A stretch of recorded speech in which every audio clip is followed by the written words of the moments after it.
Good morning students. Today we are going to study economics, class 11, chapter 1st, definition of economics. So as this is new for you, first time you are studying economics, so let me tell you that what is the economics. So in the common language we can say that economics is the study of any individual or society or entire country. But now in some types of definition, economics as a social science is concerned with economic question. It seeks to explain systematically a large variety of questions. So there are some types of definitions are here in the books of economics, means some economists and some professors are here those who has given some important definition, major definitions of economics. So we will see this now. So major definition of economics we are going to study, major definition of economics. So firstly let me tell you one thing in very easy language, that what is economics. Suppose as you know that just like a scientist, they are just making and providing some technologies and atomic bombs and some other types of things to the country, they are contributing. So as the same economists, they are running a country, they are making many types of policies. Behind every types of leaders there are some types of economists, they are advising to them. As you know that for becoming a scientist you will have to take science stream, and for becoming a politician you will have to take the political science. Just as if you want to become a economist, then you will have to take a subject economics. So economics is a major thing which can smoothly running a country. All types of decisions in a country are taking under the topic of only economics. That how to increase the price of money, means what is the reason that the level of money decreases and increases many times, and what is the reason that the demand of the people is increasing or decreasing at a certain time period. What is the reason that in spite of heavy population in the China is more developed than the India. What is the reason? In spite of having more population in the China, but this is developed. What is the reason that police persons, they are checking helmet? So these are many types of questions, we can search it out in the economics. So now let's see, there are some types of major definition of economics. So first is the wealth definition. So wealth definition, Adam Smith, given by the Adam Smith. In wealth definition, it inquires about the wealth of the economy.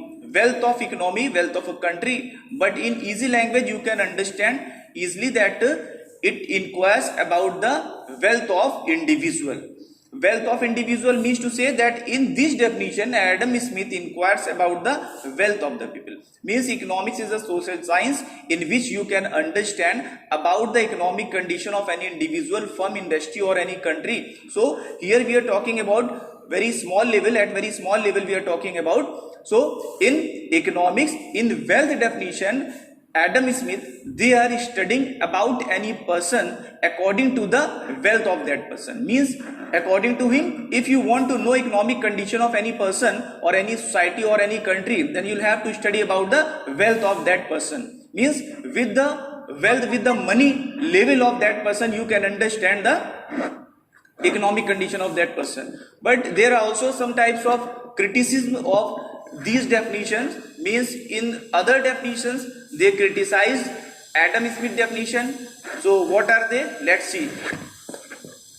Next is the welfare definition of Alfred Marshall. So according to the Alfred Marshall, economics is a study of well-being. Means if you want to study about economic condition of any individual, so you cannot guess with the financial condition of that person, you cannot guess up with the money of that person. Maybe suppose somebody, they are wearing very good clothes and they are showing off that they are having a lot of money, but they don't have. So in this situation you cannot guess correctly that what is the economic condition of that person. So in welfare definition, Alfred Marshall tells about the well-being. Means you'll have to study about the well-being, standard of living. So that is why in this definition they are studying about standard of living, well-being of the people. Means according to this definition at the low level we can understand that if you want to know about any person, means if you want to study about economic condition of any individual person, so in this situation you'll have to study about standard of living of that person, well-being of that person, that how they are surviving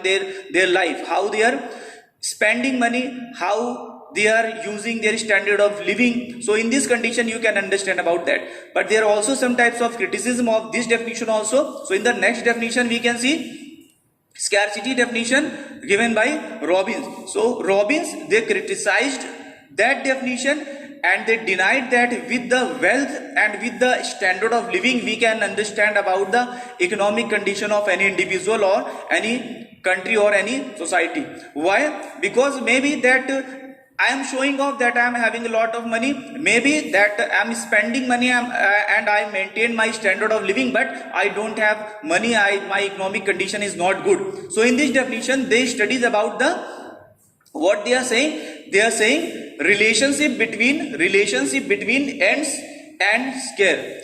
Ends and scare means to say, ends means human wants unlimited, human wants are unlimited. There is no limit of the human wants, means from the birth of the person it continue to the death. So human wants are unlimited. And scare means they are limited resources. Human being, they have limited resources with unlimited human wants and alternative uses.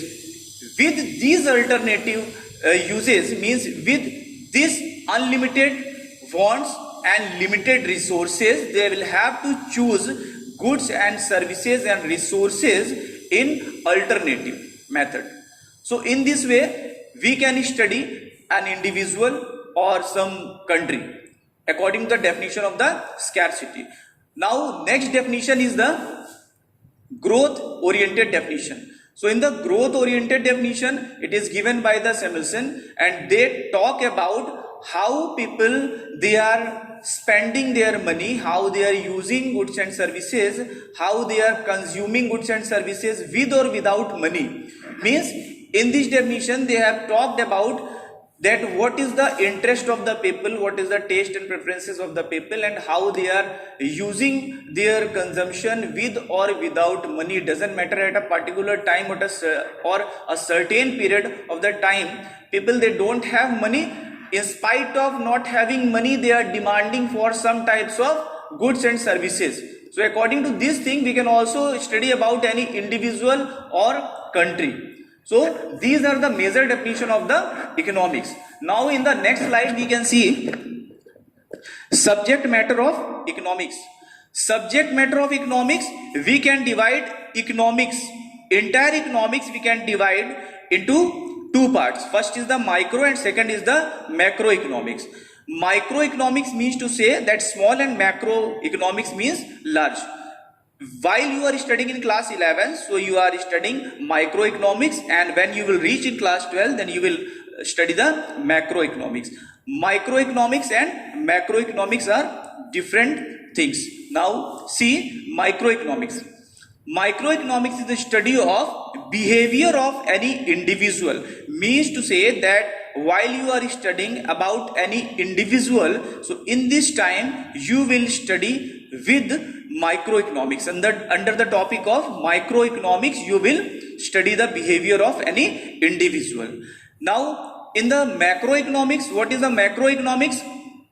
Macroeconomics is the study of any society, country or world. This is the macroeconomics.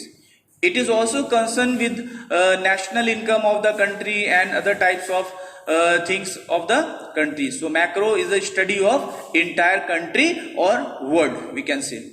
Now next topic is interdependence of micro and macroeconomics. Interdependence of micro and macroeconomics means to say that micro and macroeconomics, they are interdependent, they are related with each other. Micro is studying about fruit and macro is studying about entire forest, means all trees. If micro is studying about fruit, so macro is studying about all trees. If micro is studying about per capita income, means per head income of the people, so macro economics, it is studying about national income of the country. So first you will have to find out the per capita income, means per head income of the people, then you will reach at the level of the national income. First you will have to understand about the individual demand. In the microeconomics you will find out the individual demand. After that you will accumulate all the demands of the people, then you can find out macroeconomics and market demand. In this situation you can get market demand. After individual demand you can get market demand in the macro. So in this way we can say that micro and macro, they are interrelated with each other. So in this way there are many types of points which can prove that micro and macro are interdependent with each other. So both are important and vital for understanding economics. So now you'll have to do it at your home. Best of luck. Thank you.